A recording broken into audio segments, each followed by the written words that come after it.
Hey guys, this is Savannah from earthandwater.co. Today I'm here with Endeavorance, who does a lot of things, and you have two podcasts going on. I saw the one, the Atlas Loom, which The is Atlas a Loom. yeah, that's a it's not story world building, which is super cool. I think you mean world building like D&D and Yes.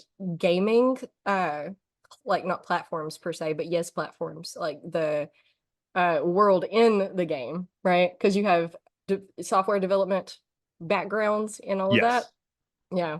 But the one I come from, I found you through is the Stuff Keeps Happening, which I didn't know was a podcast until recently. Did it just launch as well? No, I'm just horrific at marketing myself. Most Uh, people are. yeah, it's real rough. It's how do you go about being like, hi, internet? I want you to care about the things that I'm doing now. Never mind all of the other people, all 12 of the other people on the internet. Pay attention to my thing. I'm very bad at that. But yeah, Stuff Keeps Happening has been a podcast for at least 6 months. I'm Okay. not entirely sure when I started posting it as a podcast as well. Okay. Yeah, because I saw you on TikTok doing your really quick, you know, happy Monday stuff happened, and then you go through it in like a whole minute, and it's really fun and not looming doom, which is great. I'm so glad I finally found somebody who could tell me like really quick points about what I need to know to, be a participant in the rest of the world and not completely have my head in the sand without ramping up all my anxiety. I'm glad to hear it. That means I've hit the goal. I've hit my mark. That makes me happy to hear. Yeah, I could stand for like the weather to be maybe 3 seconds rather than 1 second. I don't understand. What would you get from that? I Like, don't know. Sometimes I want to look at the pictures a little bit longer and I have to rewind them and like try to grab them as they go by. but I mean, I put the entire weather up on the screen for you. Why don't you Yeah, just look at it? I put the whole thing is there. it is. I don't see the problem. Okay. Coming back to the marketing thing though, um, especially when you're doing things like we do, where we have our hands over here and we have our hands over here, it's really hard to formulate that into an elevator pitch to, I spent before I started doing Stuff Keeps Happening as like a series. Like I didn't start with that. That like came much later into my content creation journey and kind of transformed everything. But before that, I had so much trouble explaining what I do. People would be like, okay, what kind of content do you make? I'd be like, the best I could do. And where I ended up landing for a while was uh anarchistic, nihilistic Mr. Rogers. That is the vibe. That is I think the sort of like the Venn diagram that I was going for. I wanted to be right in the middle of that Venn diagram. Uh, no one got it. yeah. No one understood me when I said that. I wonder why. It literally took me 8 to 9 years to figure out how to elevator pitch exactly what I was doing. And I still don't exactly have it under wraps, but I do have a lot more. People understand it a little bit better now when I Mm-hmm. explain it that I'm on here doing. Essentially, all of my stuff started from me just trying to figure out my own problems. I had crippling anxiety. I didn't fit into any of the boxes that society kept trying to tell me that I needed to fit into, and I was just really confused. So I started researching, I guess, psychology and philosophy and all of the things that I was interested in, and kind of landed on something that I feel that you recently landed on as well is adult diagnosed neurodivergency. Yeah, in 2023 in I want to say October or November, like late last year. God, time is an illusion. It Um, is. I was formally diagnosed with combined ADHD. So I kind of spent a couple of years wondering if that was a thing and refusing to acknowledge. I have a long history now of refusing to acknowledge that something is wrong and that I should seek. And I promise it's not like I'm a big, strong boy, don't need no doctors. I'm just a moron. And so, like, before ADHD, I was diagnosed with, I've had like a bunch of, what I think were downstream symptoms of ADHD. I was dealing with insomnia starting back in 2017, like really horrible insomnia. And then depression around 2019, 2020-ish. That could have also been, the pandemic, but who knows? And in both of those cases, I was like, there's not a problem here. Yeah, I haven't slept for 4 days, but it's not because I have a problem. I just need to sleep, clearly. And then for depression, it's like, no, I know I'm like comatose on the couch, unable to do anything and having no motivation to get up and feed myself and take care of myself, but it's probably not depression. It's just in my head. And then I got diagnosed with depression. And I got diagnosed with ADHD after a year of being like, it's not ADHD. I'm just having trouble focusing. I'm having trouble with motivation. I'm having trouble staying on task. Oh shit, it's ADHD. And yeah, I did the assessment and got a near perfect score. So pretty proud of that one. That's been a lot. Processing that has been a lot. Do you feel better knowing now? I feel as though I now can start to relearn about myself. Yeah.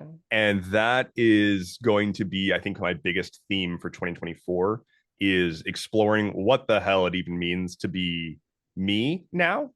Because one of the biggest issues that I've run into, and I'm sure that like everyone, especially people who get diagnosed as an adult with any kind of neurodivergency, is realizing just how much of my life was masking. And Mm-hmm. I know that people would say that word, and I just assumed that again, it didn't apply to me because it's not an I'm too special for this stuff to apply to me. It's an I'm not special enough for stuff to apply to me. It's like, why would it apply to me? I'm just some guy. Um, but yeah, realizing the character I've been putting on for everybody and the things that I have suppressed, these social interactions that I have learned to navigate and learned the script for, and didn't realize that wasn't just normal and a thing that people do. Turns out you don't have to have a checklist in your head about how to properly optimize every given social interaction. That's not a thing that everyone does. News to me. Yeah, yeah, me too, kind of.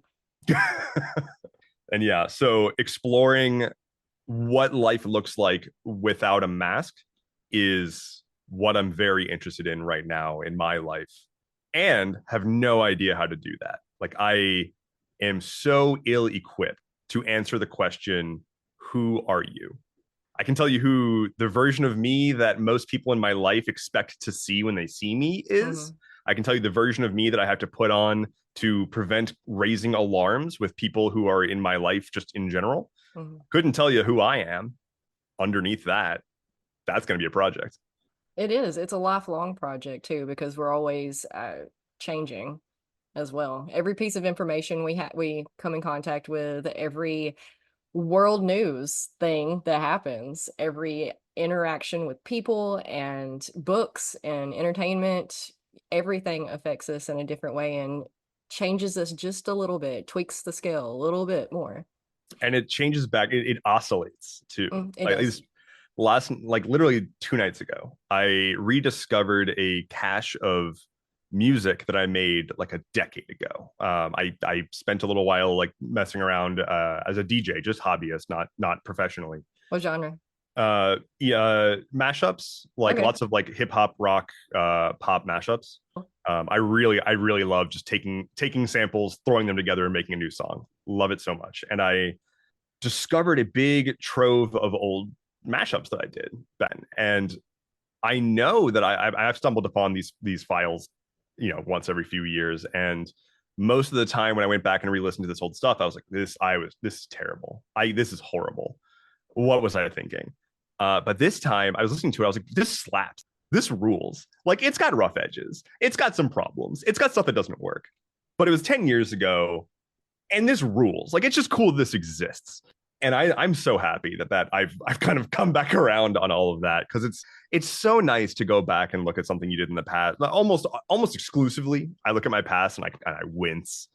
But to be Yeah. able to look at my past and engage with it in some capacity and feel good about it, like, that's rare. And I'm going to hold on to that one for as long as I can. I do a lot of digital journaling too, and being able to go back and see entries, like multiple entries from the same day of a given, years Yeah. back. It's been awesome now that I'm like 3 or 4 years into it, to be able to see like, oh, on this day, like in 4 different years, and see how I kind of grew throughout all of that. Change is weird. It's a spiral. And we we really get hung up on that too, because the spiral makes us feel like we're not making progress. But when you Mhm. do the journaling and you have the records that you can look back on and you can see where you were there versus where you are now, you can kind of see where you are progressing. It's just you're coming back in on yourself because it is all about an extension of yourself, like coming back to the music. Just imagine if you just kept going with that, how much you would progress. And then you'd be able to look back 20 years later and be like, wow, I was such a noob, but here I am doing all of this. Yeah, I've worn a lot of hats throughout my life so far, and I've worn a lot of beanies throughout my life I so saw your far. And pinwheel hat you got recently. yeah, oh yeah, that's actually right here in the background if you're seeing the video. Um, it's it's hard to know where you're going to be in the next, for me at least, in the next week, let alone year, let alone decade. And I never would have thought a decade ago that I would not even be in tech anymore. For those who don't know, I my career up until like 6 months ago was tech. I was working in tech for like 15 years, and to not be doing that now is very unexpected and bizarre, but like in context, absolutely. Yeah. At the same time, you are still doing that because it's Yeah. just got a different mask on. Yeah. Yeah. I haven't lost my love for the what do I even call it?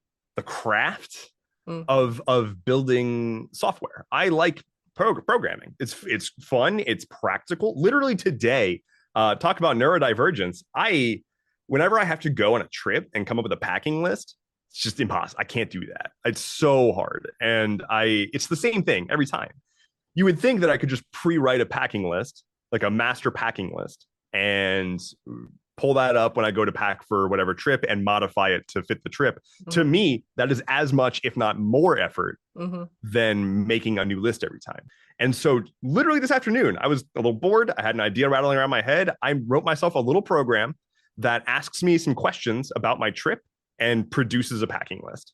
So it took a lot of effort. I had to like think through all the different types of packing lists I might have, but all that upfront effort now means that for future trips, I can just say, here's how many days I'm gone. Here's the weather I expect. Here's the mode of transportation I'm going to be doing.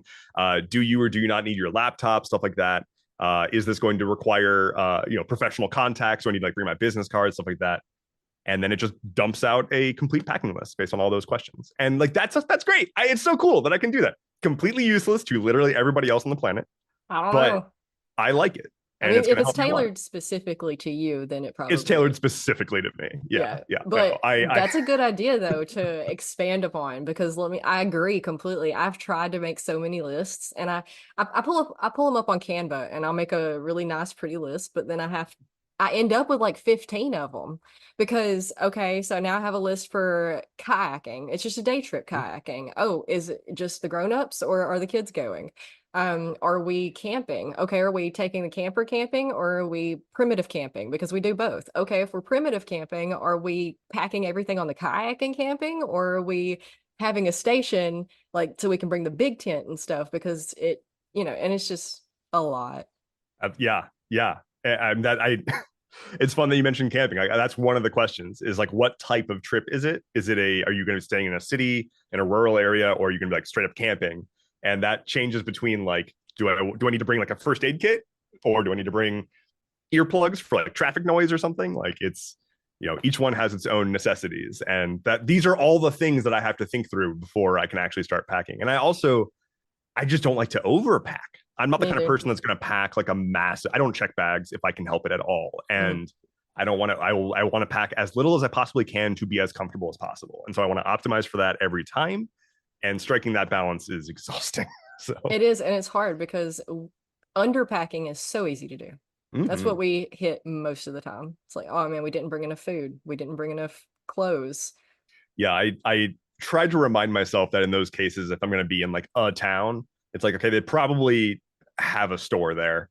They probably have the technology. I can pick up a toothbrush if I forget that. But it's I'm going to be going to a lot more conventions this year, and so like because of that, I was just like I can't do this that many times this year. I gotta give myself a leg up.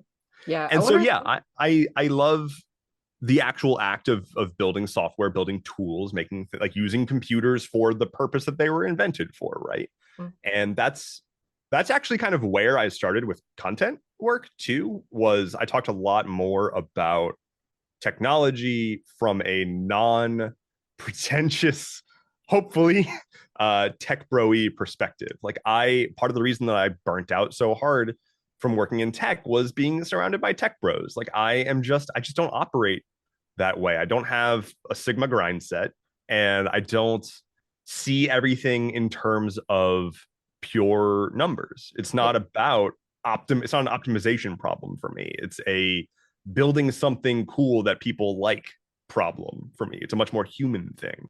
And because of that, like a lot of the work that I did was it's called front end development, which is like building user interfaces and whatnot, or building the actual stuff that you Yeah. interact with in an application. I did all sorts of stuff, but that was sort of my specialty.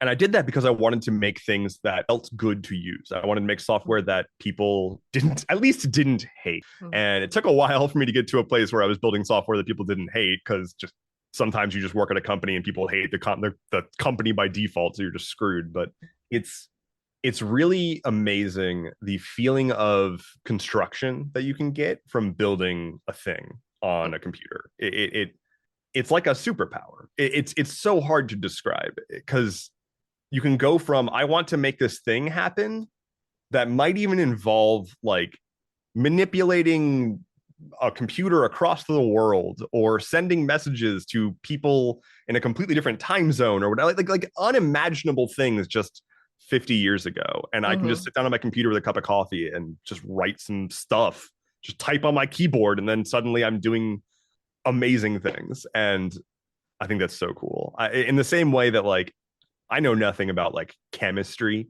I wouldn't be able to like do cool like chemical reactions that produce fun side effects or whatever. Couldn't tell you how to make that elephant toothpaste. That's all a mystery to me. But I can sit down and make a website real cool. I feel the same way. I really like MySpace is what got me into the Mm. coding and whatnot. We were making them Mm-hmm. all pretty and putting our songs on there and stuff. And then coming back to the world building, I really like the systems that we have to build to, for the marketing aspects. And I didn't like marketing. And I think that's what a lot of us have a big issue with is the disconnect because marketing essentially is just building these systems for the user. But it feels icky because it's been so icky for so long and like manipulative and greedy and just all of the wrong energy behind it. Mm-hmm. And I see a lot of that when I have guests on. And that's why I've been really particular lately in trying to formulate my systems to where I find guests that come on that don't have that ick factor because it didn't occur to me for the longest time until I had my own podcast and started having guests on. But they would come on for one subject or another. And instead of telling us anything about the subject, they would just spend their whole time selling, and they would give us a tidbit of information that told us absolutely nothing, and then they'd be like, oh, but I have courses on it, I have books on it, I have this thing that you can come to, the ticket price is this, and I'm just like so frustrated. Can I do the opposite? Yeah. I want to do the opposite. I'm going to plug, but this is the opposite. I recently started a mini project on my website, endeavorance.camp, Yeah. where if you scroll all the way down to the bottom of the homepage, there is a button labeled Creator Resources, and I am compiling articles of things that I have learned that have not been particularly easy to learn that I want to help other people not have to go through. Right now, there's only two articles up. One is about my recording and editing workflow, and another one is about my Twitch streaming, like audio video setup, and how I like Yes. make all that stuff work. And it's not, there's no paywall. It's never going to be on a paywall. It's just out there. Like people should have access to information that is not laden with ads and SEO optimization and all that crap. If you go on to whatever search engine and search like how do I do creator stuff, you're going to find a million websites that are all like creatorhub.info and creatorbiz.biz. Mm-hmm. And And it's they're all all very these just like, generic stuff that doesn't actually yeah. tell you anything. Yeah, it's all like AI generated now too. It's all just like, the first four paragraphs are the same thing restated a bunch of different ways just to hook into the SEO optimization. And the O in SEO is optimization, Mm. whatever. Search engine optimization. We really want to ATM get that machine. yeah, there you go. Which I get that people have to make money from stuff to be able to continue to do stuff, but there are ways that if you give content and information freely, people will recognize that, oh, if they're giving all of this away for free, imagine what they could possibly have behind the paywalls, if there are paywalls. I am probably going to look up this streaming AV setup stuff because I've Twitch streaming. I don't do it often, and it's totally just for fun. I don't Probably nobody actually knows I do it. But me and my friends have been playing Call of Duty together for probably like 12 years, Nice. something like. And a few years I can't, it's part of the ADHD thing. They fixed it now. I say fixed, that's relative, but they used to give you these big breaks in between games, in between matches. And I couldn't stand to just sit there and like twiddle my thumbs or scroll on social media because you didn't really have a ton of time to like get into anything else. So Mhm. I started trying to figure out how to set up Twitch streaming so that I don't know, I could kind of show off my friends because they're good. I'm not. I'm just there for the hangout and the support. But it's really hard to do It's and really hard to Google how to do. again, yeah, you're gonna find every website has an ulterior motive. Like every website that has those tutorials is like, now that you've invested a bunch of time in reading our tutorial, click here to sign up for our service that does the things that we just described for Hmm. a price. And thankfully, there's a lot of really good resources out there now. There's a lot of like free software that you can use that's like really good. It didn't used to be as good as it is now. Uh, it's getting a little better. Unfortunately, at the same time, it's getting actively more hostile to be a creator as all Yes. these platforms are closing down and they're running out of ways to compete with each other. Like they've been Hmm. all the big platforms have started just cribbing features from each other constantly. Hmm. And when they can't win in a given feature, they find a new way to shut out one of the Hmm. other competitors a smidge more. And so now we've got, like, look at Instagram with I'm a relatively new user of Instagram. I didn't use Instagram until like late last year. I had an account. I didn't really start using it until late last year because I hate Mark Zuckerberg and I hate Meta, and they're very, very bad. And anybody who uses those services should be aware that they're horrific and Hmm. should be aware that Facebook literally facilitated a genocide in Myanmar. You should look that up. It's a thing that happened. And that's horrific. Hmm. And the biggest social network on the planet. So, like, I didn't want to use Instagram for a while, and I'm now using it for the first time. It is a disaster. Like, it's a mess of an app. It, Yeah. there's so many things, and none of them make sense, and none of them like seem to talk to each other. I started using the channel feature, which I think approximately 8 people on Instagram use, Hmm. and it's like a chat that people can subscribe to. Kind of a cool concept, really just cribbing from Telegram, which does the same thing. And they just wanted to beat Telegram at that game. And Hmm. it's kind of okay, but it's got so many glitches. Every single time that I go to like Instagram.com on my computer, I get a notification saying you can use channels now. I'm like, dog, I literally have one that I've posted to like dozens of times, and you're still telling me. It just, everything feels so half baked because it is all half baked, because all of these companies are hiring people who just want to climb their career ladder. Yeah. They come in, they're like, I'm going to stake my claim by saying that this product is going to be amazing and we're going to roll it out. I'm going to get a promotion and then I'm going to leave the company and go work for a startup and cash out. And that just happens on loop forever at every single tech company. And that's why we're watching all these platforms start to just die. Yeah. And new features are worse every time and not thought through at all. And I agree. here we are with x.com now, and you can't use the Twitter API anymore and you can't use third-party apps or anything that integrates with it because a man baby bought the platform and decided to get rid of all that for the sake of competition.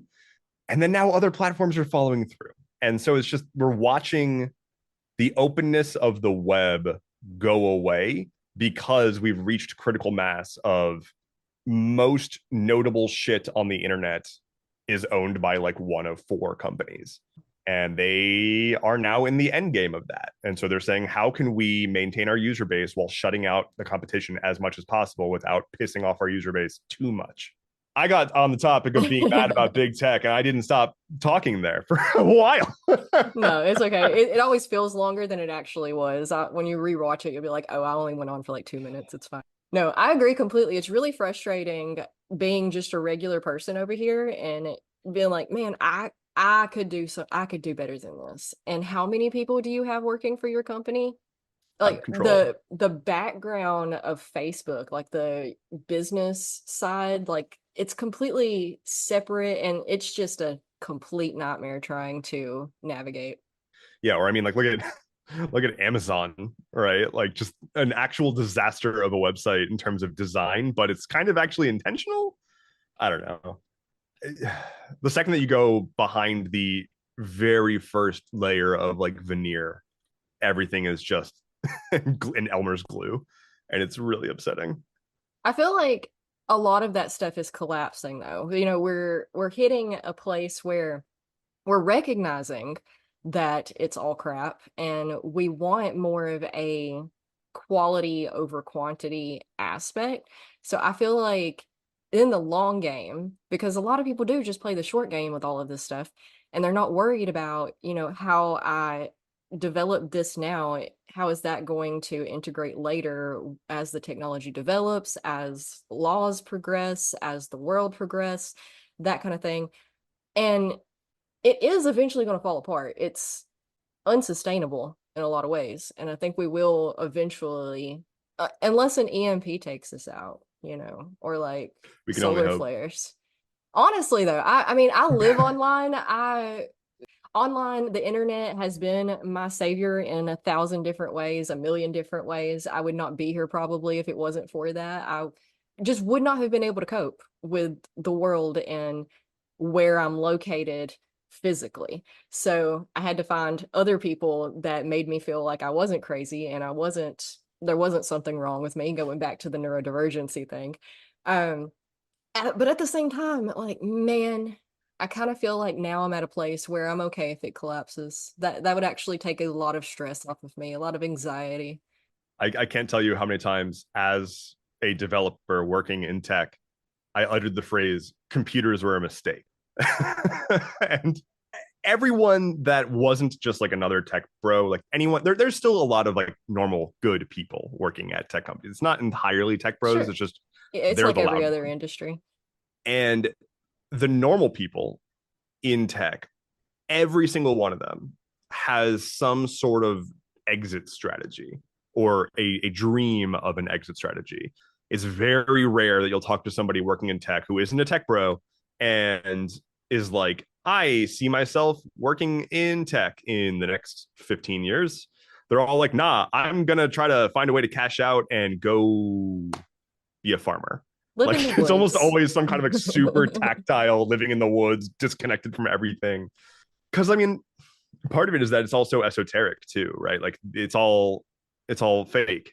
It's all zeros and ones. And so you don't get to as a creator or as a developer or anything, you don't have a physical, you just have the concept of an output. Mm-hmm. And especially when you are developing software and if you're developing software for like a big company, you're just putting things out there and hoping that it makes your company's line go up and then you get laid off probably. But you mentioned earlier playing the short game versus the long game. And I think it's a really interesting framing because for sure these companies are playing the short game constantly. That is the primary goal, right? Is how can we make number go up at any means necessary. Let's fire half of our staff so that we can have nice big numbers at the end of the year. At the same time, we are now deep into the existence of these big cornerstone tech companies. Google, Apple, hell, even Facebook, they are in their industry phase. They're no longer startups. They're not startups. And they're not just tech companies. They are industry titans. Mm-hmm. Think like Ford. or Mm-hmm. GM, right? Like think about the auto industry and these huge names that were forged in like horrific working conditions and abuse of their employees to produce as much value as possible and become these absolute titans that are now so big that the like national security level big. Like if those Mm-hmm. companies fail, America is going to step in. And that's where we are with these tech companies now. They are so big, they are so fundamental to our way of life at this point that we have now an entire generation of people who are like taxpayers and like working people who have only ever grown up in a world where these companies exist Mm-hmm. and will not just exist but dominate in the way that they do.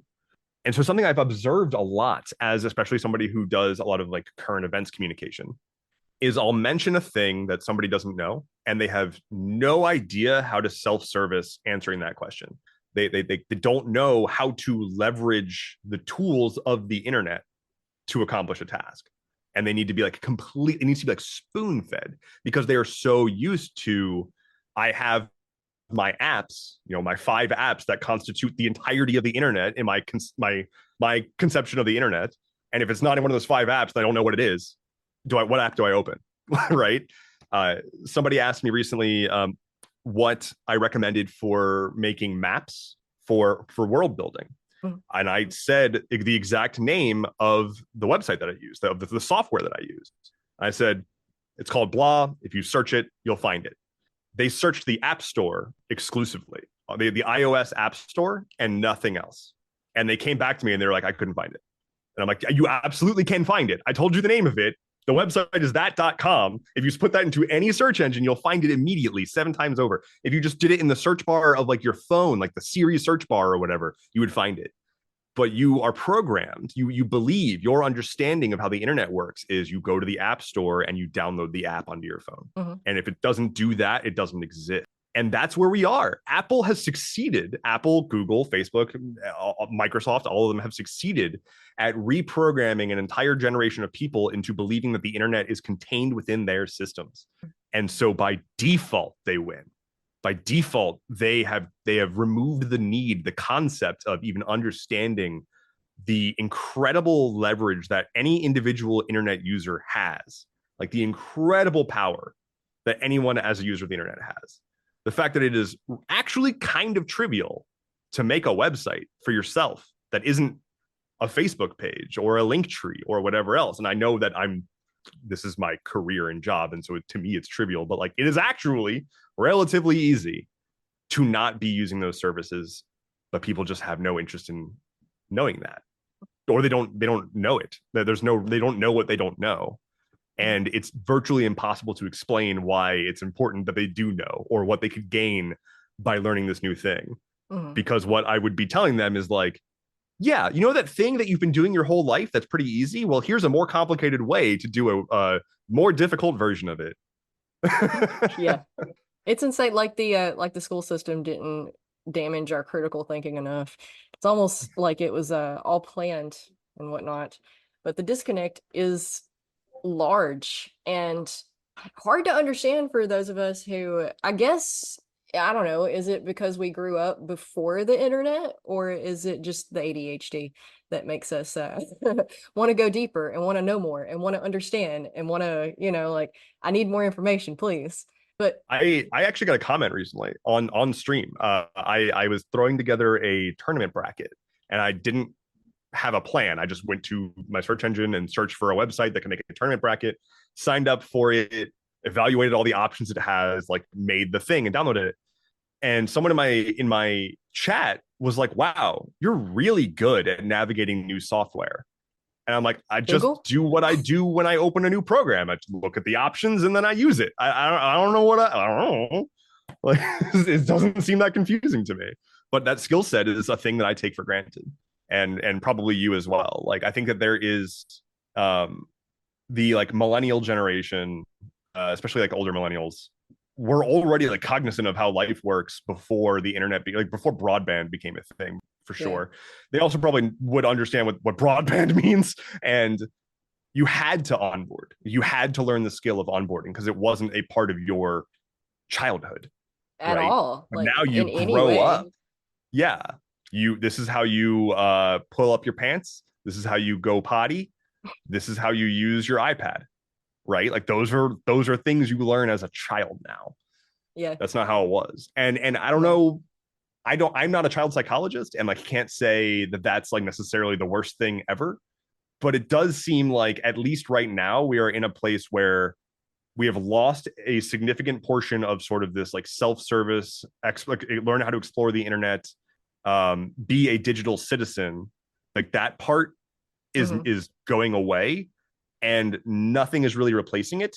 The only thing that's replacing it is just more mindless value extraction from the people who don't otherwise like see themselves as autonomous digital citizens. And Yeah. then now we've got TikTok. Keep scrolling.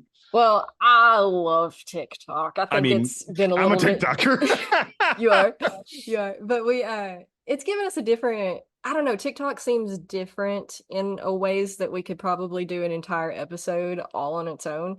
Yeah, But I'm gonna try not to. I want to talk about how being a citizen of the internet, a lot of people weren't taught how to be citizens in their own like physical world, and now we have to figure out how to navigate both because society and things are kind of crumbly and kind of finicky, but you have to destroy a thing before you can build a thing. You have to make a mess to clean a mess, and I feel like that's kind of where we are right now.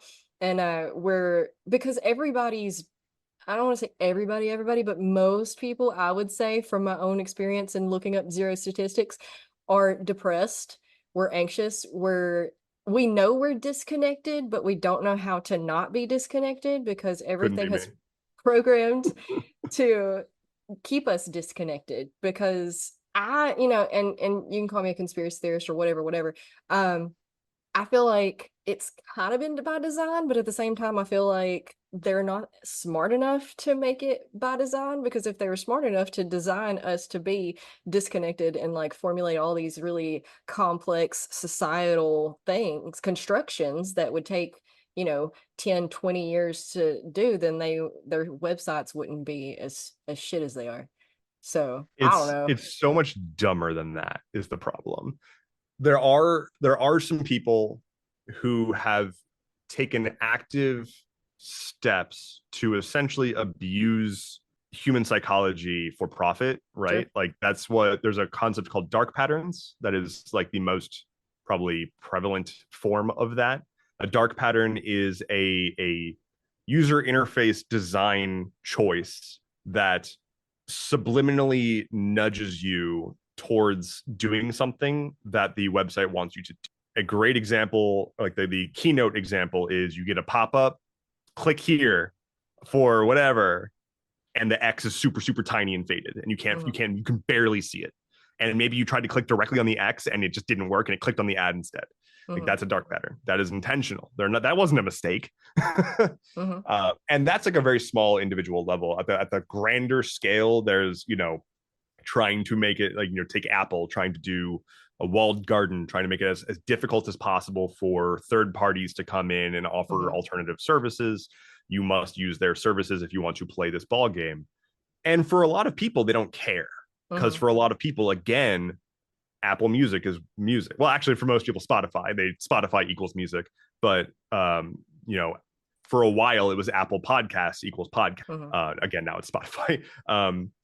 And like the Notes app, that isn't just an understood thing. People use the note. It's the Notes app. That's the app.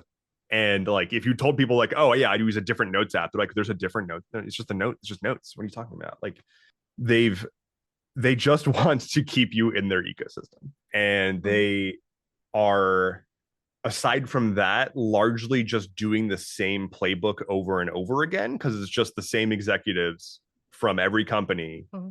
just doing a little bit of a jumble every year, landing at a different company and being like, well, it's time to do the same thing that worked at the other company, but here, which is why we've got the same feature set everywhere and they're all broken. So now we, the people, have to work on building a world, right?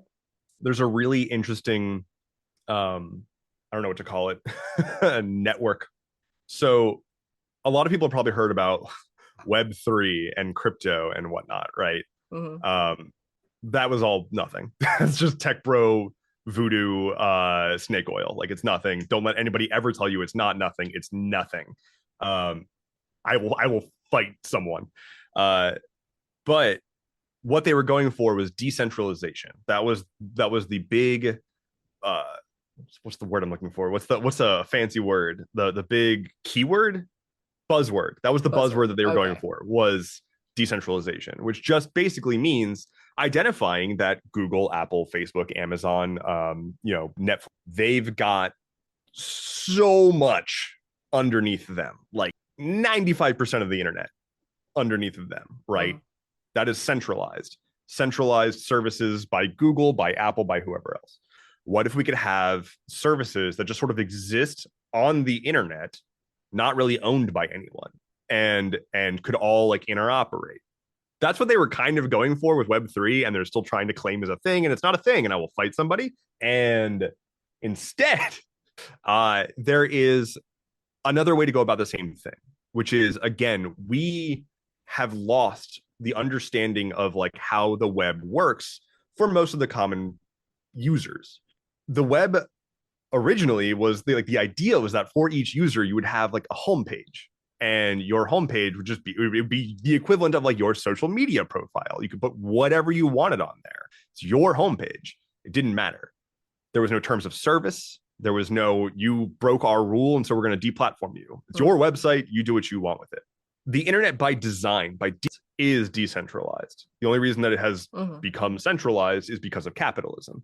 You want to make as much money as possible, so you build a lot of servers, you offer the services, and so on and so forth, and that just spirals forever. There is a project that has been going on for a while. I don't think calling it a project is the right. It doesn't matter. If you've heard of Mastodon, Mm-hmm. Mastodon it's most known as just like a Twitter competitor, Mm-hmm. right? That's essentially what it is. It's a microblogging platform, but it's a lot more than that. And it's a part of a much broader ecosystem than that. What Mastodon is yes, a microblogging system, but it connects to this thing called the Fediverse, which is Federated Universe. Mastodon uses a system called ActivityPub. This is getting, the No, names it's are good. bad. It's fine. But ActivityPub is a system that allows social networks to interact with each other, essentially. Okay. It allows me to be over here on my own little server somewhere on the internet, publishing status updates, and then you on a completely different server elsewhere on the internet, on Mastodon or any service that can integrate with ActivityPub, can follow my updates, can like, can repost, can reply. Anything that you would do like on Twitter or on Instagram or whatever, you can do via ActivityPub. And here's where it gets really, really cool. Most of it right now is Mastodon. A lot of it is Mastodon out there. There's just a bunch of different Mastodon servers. They all talk to each other via ActivityPub. They all interconnect. So you have a theoretically unlimited number of individual communities that self-govern. Again, they're not owned by companies, they're owned by the community often. They can make their own rules, their own terms of service, and you post stuff on your server. Other people can follow you from other servers, and it all integrates, and that's cool. But there's also other services beyond just like Twitter clone that support this same thing. For example, there's a service called PeerTube, which is a peer-to-peer YouTube alternative. It is a way for people to host their video and have a video player, just like YouTube, but it integrates with ActivityPub. So I could follow one of my favorite video creators from Mastodon and follow their video feed, which will show up in my Mastodon feed as posts, and I can reply to that to comment on their video. And that integration just works. WordPress, the most popular blogging platform, it now integrates with ActivityPub. So I can follow a WordPress blog and get their blogs in my feed. And again, like, boost, reply without ever leaving Mastodon. And that is because it's built on top of open protocols using systems that have already existed for 30, 40 years on the internet to lean into the decentralized nature of the web and create a way for essentially communities to try to reclaim their social side of the internet. And that is extremely appealing to me. That Yes. maybe not necessarily, I'm not going to sit here and say that we've done it. I'm not going to sit here and say we've captured lightning in a bottle and we've discovered alchemy and this is gold. But this is the best we've got right now, and it's in the right direction. And Yes. so I'm really excited to see where it ends up going. So am I. Something kind of spooky is that Threads, Hmm. Meta's new competitor to Twitter, Threads wants to integrate with ActivityPub. They Okay. want to support ActivityPub. So in theory, anybody on any Mastodon server could follow anyone on Threads and vice versa, and they could cross interact. I'm cautiously optimistic about that choice. Yeah. We shall see. Just because it's meta. Just because it's Meta, I don't I trust them. I don't trust their intentions. No, I love that. That sounds like my paradise, my utopia right there. Because here I was saying, like, I didn't know any of that existed, but super glad that I do now, and I'm going to go check it out because that would make things so much easier, so much better on just humanity as a whole. It would help us with the community aspect of collectively figuring out what world we want to build together next, because that's what it takes is cooperation and collaboration and us talking about it and discussing it. And the more we talk about it and discuss it and make all of the things known that we want the future to look like, the more we will be propelled in that direction rather than, years and years and years ago, I was getting into politics and stuff because, I'm a citizen of the world and I figured that my responsibility was to know about what these things were. And I was just so distraught. And I started thinking about it. I was like, oh my gosh, I saw myself eventually ending up in politics solely because I didn't trust anybody else and I knew at least I had good intentions. But good God, I hope that's not what happens. It's not going. I've decided. I've grown out of that. I know now that the politics won't have me for one. But I'm glad that there's these other things because the people, bringing the people together is what we need Yeah, to move forward, which I feel mutual is what aid. TikTok's done a lot for. TikTok is an interesting case. Mm, If you are on the right spaces in TikTok, it feels as though it is facilitating the revolution. it does. It Yep, can sure does. really feel that way. The thing to remember with TikTok, and I'm not saying, I want to be very clear, this is not me saying that like TikTok is not bringing value, that like the thing that you're feeling, I'm not trying to say that's not happening. People have absolutely opened their eyes, learned a lot, dove into places they never thought they would be. I wouldn't be here if it wasn't for TikTok. I'm literally only doing content creation because of TikTok. So it's not like I'm saying that TikTok hasn't done a whole lot for people.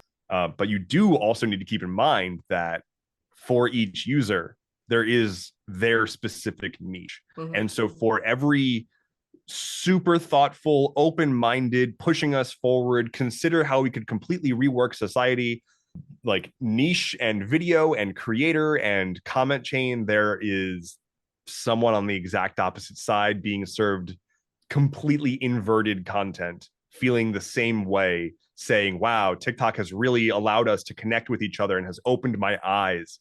It's time for a revolution. Let's take out the leftists. Like that's also happening.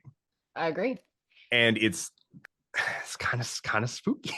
Do you know who Tristan Harris and Asa Raskinen? I do not.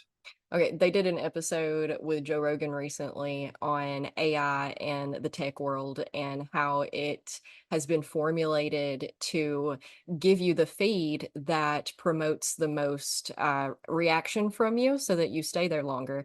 Yeah. And one of these guys, I don't remember which one of them is the one who created Infinite Oh, Scroll. yeah. That guy. Yeah. Yeah, but not for social media. He was doing it for like web pages. Mm-hmm. And then just kind of got taken. And he's become, because he feels like his creation got taken and made into something detrimental for the world. He's gotten really passionate about trying to speak up about the dangers of not only that, but AI so that we can kind of a little bit of backtracking in the damage that we've already done to society and people, but also trying to not perpetuate the problems, Yeah. especially with AI. And, it's so new and it's so explosive and it really is taking over everything. It's in every single, just day by day, every single day almost, I get another notification that another interface that I'm using now has an AI uh attached to it I in have some way. so many I have so many words about that. I bet you do. I don't know if I even want to get started. We have like 10 or 15 more minutes if you want to. I'll just say, instead of going on like a full AI rant, because like you can start at AI and you end up in, it's a cult all the way down. Like actually I should say all the way up. The people at the top of the tech world, and especially in the AI world, and especially in like the crypto and AI world right now, are literal cultists. They are in a cult. It is not, I am not joking. This is not a conspiracy theory. This is just, it's just, yeah. If you've heard of like effective altruism and now effective accelerationism, like it's a cult. And all the while, all of these people are essentially, there's just like a bunch of rich, self-centered white dudes of more money than anyone listening to this podcast could possibly imagine. And they need ways to make that money turn into more money, Yeah. because that's the only way they can reach climax. And all they do is seek what the next big buzz is. And that big buzz right now is AI. And so Mhm. there is just essentially an unlimited amount of money available for people making AI startups and for people investing in AI. And much, much dumber, no one's actually doing this. Like, it's not like a bunch of people are coming out with AIs. It's not like every one of these companies is coming out with AI. It's all the same one. It It's is. all Chat GPT. Mhm. It's all Chat GPT. If it's not Chat GPT, it's one of like a couple of other very like lower quality, much less important ones. But like GPT, which powers Chat GPT, is available as a service to be consumed by other businesses to produce their own AI. And so it's not even that they're doing anything. They're just repurposing the same thing over and over and over again because one company made a thing that can kind of sometimes, in the right conditions, sort of almost successfully replace a human worker. And so a lot of these tech people and business owners are salivating at the mouth at the idea of being able to get rid of more workers Yeah, and it save cuts more money. costs, cuts labor costs for sure.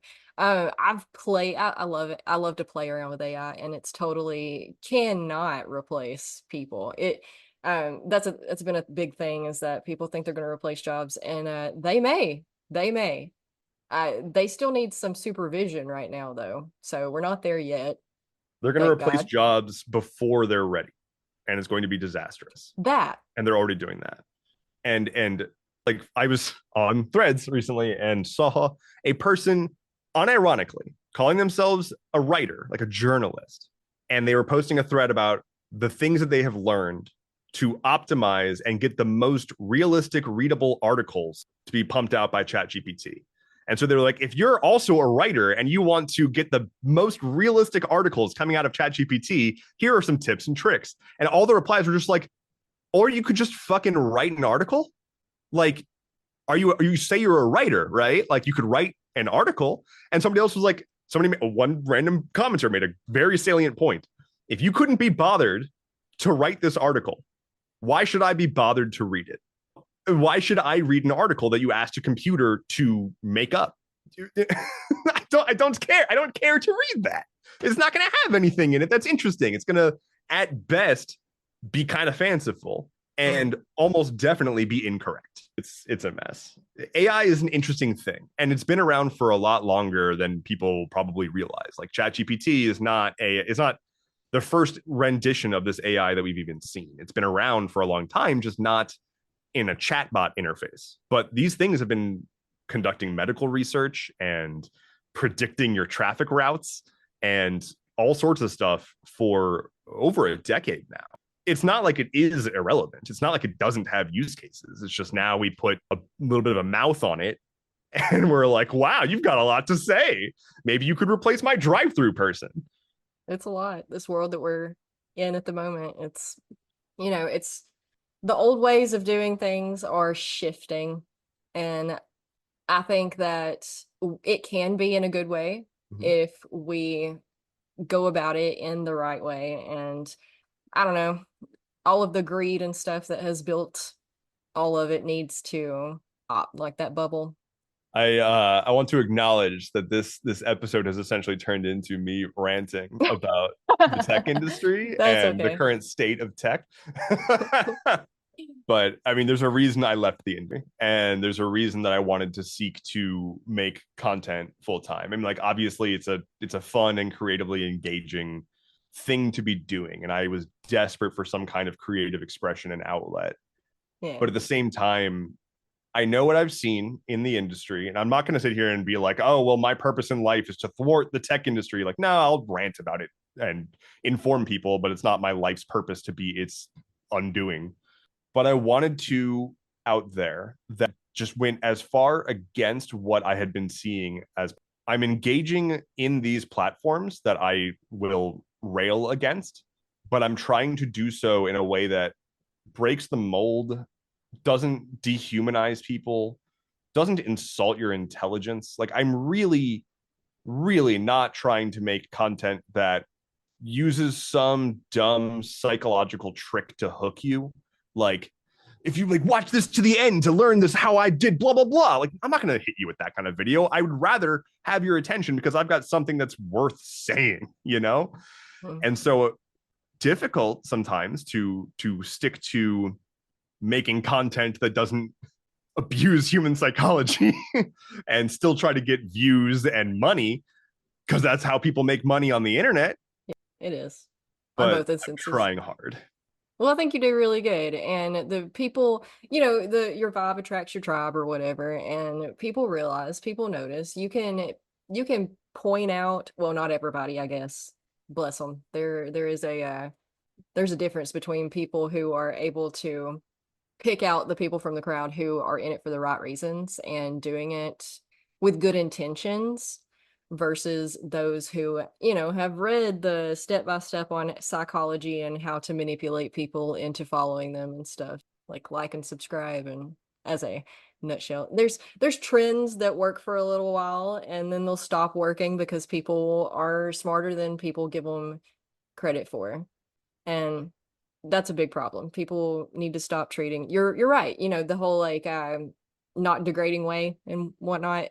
Mhm. We need to stop treating people like they're dumb and can be manipulated, because most people, they don't know what they don't know until they know. They don't know that they're being manipulated if they've never been manipulated. Lucky Mhm. them. But once you are manipulated and you've gotten hurt from that is when you learn that manipulation is a thing. And bless all of our hearts, we don't realize that stuff like that is so prominent in the world until we start getting in the world and experiencing it. But I hope that we can give people hope that it's not all bad, because I also struggle because I'm so rebellish, I guess, that you tell me that this is how I get views, like you have to do it like this. That's exactly how I'm not going to do it. Exactly. Yeah. I'm well, most of it is that I'm a contrarian. But I have on the topic of giving some hope though, I am optimistic in this moment. I'm looking forward to 2024, both for my own content and content on the internet as a whole. I'm hoping is going to change dramatically this year. There's been a lot of murmurings of sort of like macro analysis of the direction that content and content creators are going, where to borrow a term from the incredible Kyla Scanlon, the Mr. Beastification of content is starting to fade away. So like Mr. Beast, this incredibly popular YouTuber, essentially sees his content work as an optimization problem. It's like the tech bro approach to content work. How do I maximize impact with every video? They will A/B test thumbnails and titles and Yeah. whatnot. It's a well-oiled machine to produce this very specific type of content that's very over the top, very in your face, the big bulbous subtitles that take up like the entire screen for a second and like are constantly going around, constantly keeping your attention, never giving you a second to think because you have to look at the video. That's starting to fade. People are getting tired of it. It's exhausting. It is so exhausting. And we're starting to see a shift towards or away from the sort of distanced, like, you'll never believe what I did. I couldn't believe blah, blah, blah. And into just being genuine. Yeah. Just like not being an idiot, like not being obnoxious. Like respect the fact that that I'm taking the time out of my day to like watch you. And like, can you just be a person? Like, I just want to feel as though I'm not a product of this social network and that you have made this thing to hold my attention. We're now aware of these psychological tricks. And so Mhm. it's demeaning, it's insulting Yeah. when you do it to us. And that's people are starting to sort of like come online to that way of thinking. And so there's a lot more people just, there's like, cozy streamers, there's like variety streamers, people just like trying to be just a place to vibe, just a place to hang out and be comfortable. That's what I'm trying to go for increasingly. And I'm really optimistic that we're going to see more and more of that, and that we'll have less and less of the in your face, market tested. Thank God. Yeah, I'm more of a mellow person for sure. I can't be loud and in your face if I tried. It's just not who I am. I'm more of a low vibe type thing. But yeah, I agree. I really enjoyed all of this. I'm glad that you came on here and talked to us about something different for a change, because little variety from time to time. The types of people that are in my industry, and that industry being like the healing, personal development, spirituality stuff, they all have kind of the same energy, and it gets kind of old for a little while. Like I love them. I don't mean old like come on, do something new. I mean like I'm talking about the same things every episode and with the same energy. And I am a huge nerd geek, and I'm just trying to find other huge nerd geeks that we can talk about this kind of stuff. So I really Absolutely. appreciate you taking the time to come tell us about the tech industry. And I really think it's important that you keep talking about it as a person who has been on the backside of it, to kind of tell us, we got to bridge the gap between the closed doors. Yeah. I mean, one, thank you for having me on. I'm thrilled to be here. It's been an absolute blast. And yeah, it's like I said, there's a lot of people there who are working in those jobs who are just very normal people. It's not entirely tech bros all the way down, but the problem is the normal people are the ones like me that are going to bounce. They're going to get out of there eventually because they've got a moral compass, and they look at their company and they're like, wow, all we're doing is extracting value, and next year's goal is to extract more value. And that's not what people want. It's It not. doesn't bring a service to the world. It doesn't. So the more people realize that, like, tech will not save us, that is not how we fix the world. There's not a solution that's going to come out of Silicon Valley that's going to repair this planet. And the I, sooner we realize that, the better. I agree. We need to turn our attention towards camping and kayaking and Camping, gardening, kayaking, love it. farming. Yes. Mutual aid, direct action, help each other, help your neighbors. Community building, not only online, but in person too. I know it's scary to go talk to your neighbor, but say hi. It's Yep. okay. They're probably not going to bite. They're probably not going to become obsessed with you and follow you back home. It's fine. Go learn your neighbor's name. Yeah. And next time that there's a power outage and there's no point in just sitting in the dark, you can go hang out outside and have a drink with them or something. Like it could be that simple. And it is, God, I know we're at the end of the session here, but yeah, it is That's pretty good. wild to think about, like, how many people live in such close proximity to people they don't even know the names of. And And that's here just, we are, all so lonely. Most of yep, us are just drowning in loneliness, but terrified to talk to the people that they come in contact with. couldn't be me. Me neither. I totally am just making all of this up from zero experience or knowledge, or that's okay. But yeah, so thank you so much. I guess we'll go ahead and wrap this up. We could always do another episode later if we wanted to. And Would love to. do you want to tell people how to find you? I'll link it Sure. nearby, of course. Absolutely. So you can use your favorite internet web browser to go to www.endeavorance.camp. I should probably make a easier to spell version of my website. All of my stuff is linked to right there. You can check me out on TikTok as Endeavorance, Twitch, I'm Endeavorance TV. I think the main thing that I would plug right now would be the Atlas Loom. You can go to theatlasloom.com. It is a world building podcast. If you're at all a nerd, if you're into tabletop, if you're into fiction writing, if you're an author, really, if you have any reason to tell a story, I think you would probably enjoy the podcast. It is me and co-host Diana of the Rose, just talking about how to make worlds, how to go about fleshing them out and whatnot. All the while, we also get off topic quite a lot. Hashtag ADHD. Yeah. And to be clear, you will not find those websites in your Apple app store. You will not. Although it is available on Apple Podcasts. So. Right. And Spotify probably, right? And Spotify. It's available literally everywhere. So just Cool. search the Atlas Loom. Open up an app, any app, and search the Atlas Loom. You'll probably run into it eventually. All right. Oh, and I didn't get to ask you how you decided on your name, Endeavorance. Like, did it come from My Hero Academia? Probably Did not, right? not. It did not.